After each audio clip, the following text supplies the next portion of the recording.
자, 그러면 오중 석탑 얘기, 또 그리고 역사와 전설의 문제점 말씀드렸습니다. 자, 그 다음에 또 말씀을 드리겠습니다. 아까도 말씀드렸지만 백제가 왜 망했나? 네, 지금 얘기처럼 의자왕이 타락해서 삼천공녀를 거느리고 주지용님의 노란아서 망했다. 이렇게 다 알고 있습니다. 자, 그렇다면은 과연 그런가? 네, 김부식이 삼국사기를 쓰면서 그 삼국사기를 보면요, 신라 번기, 백제 번기, 고구려 번기, 이게 3개 나라의 역사를 썼습니다. 왕조사를 쭉 썼죠. 그 중에 이제 백제 역사를 보면은 거기에 의자왕조가 나옵니다. 마지막 왕 의자왕 이야기가 나와요. 근데 그 의자왕조에 뭐라고 되어 있냐? 김부식은 삼국사기 의자왕조를 쓰면서 서두에 의자왕은 용감하고 대담하며 결단성이 있었다. 부모에게 효도하고 형제간의 우애가 있어서 당시에 해동중조라고 불렀다고 했다. 이는 이들보다 200년 앞서 백제사를 기록한 중국의 당서에 따른 것이다. 네, 이건 당나라 역사에 있는 소리예요. 자, 그럼 의자왕 대단한 사람 아닙니까? 해동정자라고까지 불렀어요. 그게 바로 의자왕입니다. 그러니까 여기까지는 정설입니다. 이게 왜냐면 중국에서 그렇게 기록되어 있으니까. 자, 그런데 끝에다가 중국 역사에도 없는 소리를 집어넣었어요. 김부식이가. 뭐라고? 그런데 말미에 돌연, 네, 김부식이가 쓴 것입니다. 삼국사기에다가 왕이 궁녀들을 데리고 음란한 행락에 빠져서 술 마시기를 그치지 않았다고 했다. 거기다가 의자왕 20년에는 백제가 어쩌냐? 귀신이 궁궐에 나타나 백제가 망한다고 외쳤고 거북이 등에는 백제는 등문달, 신라는 추석달이라고 쓰여 있었다는 등 도저히 정사에서 쓸 수 없는 괴담을 삼국사기라는 역사에서 기록했을 뿐만 아니라, 그래서 네, 요게 중요합니다. 그래서 태종 김춘추가 백제국에 많은 궤변이 있다는 말을 듣고 5년에, 네, 김춘추가 등극한 지 5년에 김인문을 사자로 하여 당나라에 보내어 군사를 청하였다 라고 되어 있습니다. 왜 당나라 13만 군이 왔냐? 의자왕이 타락하고 백제 땅에 귀신이 덕실 부린다는 거예요.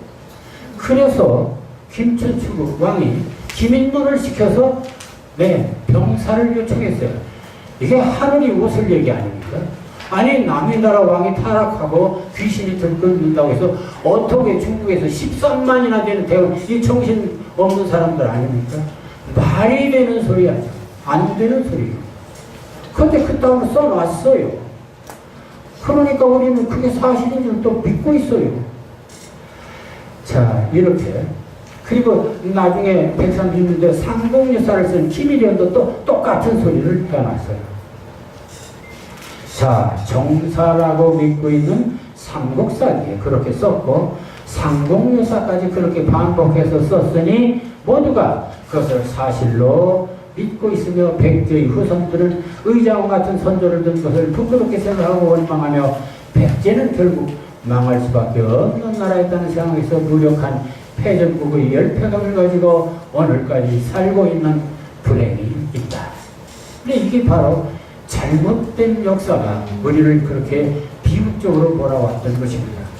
그런데 이게 새빨간 거짓말이라는 것을 제가 발견을 했습니다. 근데 이걸 어떻게 발견했냐? 무슨 내가 픽션을 쓰는 게 아닙니다. 네, 김부식이가 삼국사기를 썼어요. 근데 삼국사기는 신라 번기가 있고 백제 번기, 고구려 번기가 있다고 했습니다. 네, 백제 번기에는 이렇게 써놓고 신라 번기에는 그렇게 쓰지 않았습니다. 이중으로 썼다는 얘기죠. 그러니까 백제 땅에는 완전히 그냥 허구맹랑한 날조를 해서 써놓고 자기 나라 역사에는, 자기 나라 역사는 아니고 자기 선조 나라 역사입니다. 에는 사실대로 썼어요. 그 사실대로 쓴 것을 보기 전에 먼저 이런 것입니다. 여러분들 전쟁이 왜 일어납니까? 국제적인 전쟁이 왜 일어나요? 아니 귀신이 일어납니까? 어느 왕이 타락했다고 몇십만이 동원돼서 전쟁합니까? 이건 상식도 아무것도 아닌 소리예요. 실제 왜 13만이 그리고 5만이 백제를 쳐들어왔는가를 자기들 삼국 사기 신라 번기 자세히 써놨습니다. 그 문제는 지금까지 그걸 보지 않고 사관들도 그것을 확인도 않고 그냥 이걸 가지고 저는 참 한심하다고 생각합니다. 도대체 백제 땅에 삼국유사, 삼국사기를 제대로 읽은 사람이 이렇게 없나 하는 상황입니다. 자, 요거 보겠습니다. 그러니까 이런 것은 바로 백제를 쳐들어온 이유는 다 국제적인 이해관계입니다. 그 얘기는 이런 것이었죠. 원래 신라하고 백제하고는 아주 동맹을 맺어서 고구려를 대항을 했었어요. 근데 고구려에서 내려온단 말이에요. 그래서 이제 동맹을 맺었는데 문제는 신라에 진흥왕이라는 왕이 나타났어요. 아주 힘센 아주 전쟁을 차렸어요. 그래가지고 이게 오히려 고구려와 백제를 칩니다. 그러니까 백제가 고구려하고 이제 합동을 해서 신라를 공격했습니다. 그뿐이 아닙니다. 문제는 주지육림에 놀아났던 이 의자왕이 보통 인물이 아니었습니다. 자, 그래서 여기 다시 봅니다. 자, 삼국사기 의자왕조를 보면 지금 아까 의자왕이 타락했다고 했는데 사실은 의자왕의 일생을 좀 볼 필요가 있습니다. 의자왕은 직접 신라를 공격해서 40여 성을 빼앗았다. 1만 군대가 신라의 대성을 쳤다. 당항성을 공격했다. 7성을 빼앗았다 등 의자왕 제위 20년 동안 신라를 공격한 것이 무려 10차례나 된다. 그 중에서 대여성은 낙동강 서쪽 지역으로 신라 경부에 턱 밑에 있고 또 이로써 의자왕은 낙동강 서쪽 영남 지역을 모두 확보하게 된 것이다. 더구나 대여성은 전투에서 김춘추의 사위 딸 가족이 모두 몰살당한다. 이는 신라로서는 최대 위기일 뿐만 아니라 김천천은 의자왕이나 백제에 대한 원한이 사무칠 수밖에 없었습니다. 거기다가 당항성 공격은 신라의 목을 조이는 일이었습니다.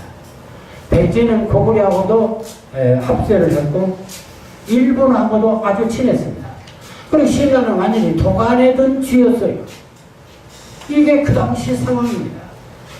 다시 말하면 의자왕이 무슨 타락한 게 아니라 완전히 경주 밑에까지 쳐들어가서 이제 신라가 죽게 됐다 그런 얘기입니다. 이걸 지금 내가 쓴 게 아니라 김무식이가 역사를 그대로 써놨어요. 그걸 보니까 그래요. 자, 그래서 죽게 된 이 신라의 진덕여왕 그리고 이 태종부여왕이 중국에 가서 당나라에 가서 어떻게 구걸했나를 봐야 됩니다. 자, 진덕왕조를 보면 신라 번개에 있습니다. 춘추가 무릎을 꿇고 신의 나라가 멀 바다 한 구석에 있어 대국을 섬긴 지 여러 해 되었습니다. 그러나 백제가 강성하고 교활하여 침략을 일삼아왔습니다. 더구나 지난해에는 대군을 거느리고 대대적으로 침입하여 수십 개의 성을 점령하여 대국에 입주할 길을 막았습니다. 만약 폐하께서 군세를 보내 그 흉악한 무리들을 없애지 않는다면 우리나라 백성은 모두 포로가 될 것이며 육로와 수로를 거쳐 술식하는 일도 다시 기대할 수 없을 것입니다. 이게 바로 김춘추가 당태종한테 꿇어 엎드려서 사정하고 애걸한 역사적 사실입니다. 이게 신라 번개에 그대로 써 있어요. 그런데 무슨 귀신이 나타나서 이게 웃기는 거짓, 새빨간 거짓말이에요. 자, 그 다음 또 있습니다. 이제 백제를 18만이 쳐들어온 것이 660년인데 그 전에 왕 6년 여름 4월 백제가 자주 국경을 침범함으로 왕이 백제를 공격하기 위하여 당나라에 사신을 보내 군사를 구걸하였다. 이게 바로 백제 침공 1년 전 김춘추가 김인문을 보내가지고 여기 정말 슬픈 얘기입니다. 구걸, 한자로 뭐라고 한지 아십니까? 견사, 입당, 걸사, 구걸할 걸자에다가 군사사자입니다. 군사를 보내주기를 구걸했어요. 그렇게 해서 그 다음에 중국에서 13만이 온 것입니다. 그럼 생각해보세요. 갑자기 13만에다가 5만, 18만이 이 좁은 땅에 왔는데 중과 부족이죠. 중과 부족. 그래 망한 것입니다. 백제가. 무슨 의자왕이 타락해서 귀신이 나돌아다녀서 이 웃기는 이야기다 이거요. 이런 참 눈 가리고 아웅한 이런 역사, 이게 삼국사의 모습입니다. 자, 그러면 여기서 아니 도대체 김부식하고 김일현 이 사람들은 고려 사람들인데 그렇지 않습니까? 고려시대에 썼어요. 아니 왜 그렇게 백제를 못 잡아먹어서 안 달렸을까? 백제에 대한 아주 원한에 사무친 것처럼 썼어요. 다른 나라 역사는 그렇게 귀신 얘기가 없어요. 그런데 백제에 관해서만은 아주 그 백제를 깡기는 그런 기록을 써놨습니다. 그럼 왜 그랬을까?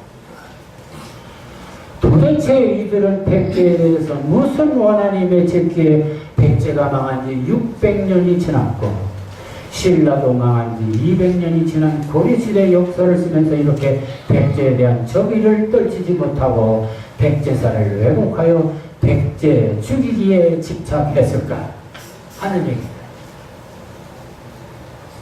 자, 아까도 얘기했지만은 이 신라가 그래서 당나라를 끌어들여서 백제를 쳐서 이겼어요. 그런데 문제는 당나라가 그냥 그냥 13만이 왔나요? 와서는 평양도 하고 평양에 도덕부를 두고 또 웅진 도덕부를 두고 동경에다도 도덕부를 두고 완전히 우리를 식민지화했습니다. 그러니까 신라는 당군을 끌어들여서 삼국을 통일한 줄 알았는데 당나라에다가 다 바친 꼴이 됐어요. 죽서서 개꼴이겠죠. 그래서 7년 동안 아주 고생해서 당나라 군대를 몰아내게 됩니다. 그런데 이 백제 사람들은 대단히 아주 강한 사람들이었어요. 망한 뒤에도 그냥 있지를 않아요. 계속 부흥군을 일으키고 나중에는 결국 후백제가 들어섭니다. 이 후백제는 바로 견훤인데 사람들 그 상조 사람이라면 어쨌든 이 전주에다가 서울을 청하고 이제 후백제를 건설합니다. 그리고는 그 옛날 660년에 정말 허물어졌던 백제의 그 원한을 갚기 위해서 경주로 쳐들어갑니다. 이게 바로 936년입니다. 자, 여기서 보세요. 쳐들어갔는데 그때 김부식이가 그 사건을 이렇게 기록해놨습니다. 제56대 김부대 왕의 시호는 경순이다. 천성 2년 정해 9월에 후백제 견훤이 침범해서 고을부에 이르자 경혜왕은 우리 고려 태조에게 구원을 청했다. 태조는 장수에게 명하여 강한 군사 1만을 거느리고 가서 구원했는데 이 태조는 고려 태조입니다. 근데 구원병이 이르기도 전에 견훤이 그의 겨울 11월에 신라의 서울을 쳐들어오는 것도 모르다가 창졸간에 어찌할 바를 몰랐다. 왕과 비는 달아나 후흥으로 들어가고 정청 및 공경대부와 신녀들은 사방으로 흩어져 달아나다가 적에 붙잡혔으며 귀천을 가리지 않고 모두 땅에 엎드려 노비가 되기를 애원했다. 견훤 부하들한테 신라에 조종해서 모두 노비가 왕소부터 타. 견훤은 군사를 놓아 공사한 재물을 약탈하고 왕궁에 들어가 거처했다. 그리고 저 사람을 시켜 왕을 찾도록 했는데 왕은 비천 몇 사람과 후궁에 숨어 있었다. 이를 군중으로 끌어다가 왕은 강제로 자결토록 하고 왕비를 욕보였으며 부하들을 놓아 왕의 빈첩들을 욕보였다. 이 왕의 족제인 부를 세워 그 동생인 부를 세워 왕으로 삼으니 왕은 견훤히 세운 것이 되었다. 다시 말하면 신라 왕은 백제, 후백제가 세워놓은 거예요. 치고서 그는 왕의 오르자 전왕의 신체를 사당에 안치하고 여러 신하들과 함께 통곡하였다. 이게 신라 마지막 왕의 모습입니다. 다시 말하면 견훤히 신라가 해서 완전히 싸그리 쑥대밭을 만들고 왕도 새로 만들었는데 결국 손을 들고 고려에 항복하고 만 것이 신라입니다. 그러니까 신라는 백제에게 망했어요. 그러니 신라인들로서는 백제를 쳤다가 재미본 게 하나도 없어요. 오히려 당하기만 했어요. 절치부심. 아니 백제라면 이가 갈리는 거예요. 그런데 바로 이 김부식과 이련이 누구인가 봤더니 그 족보를 봤더니 뭐 여기 경주 김씨가 있겠지만은 할 수 없으니까 사실이 그런 거 보니까 이분들이 태종 무열왕 김춘추의 후손 경주 김씨들이었습니다.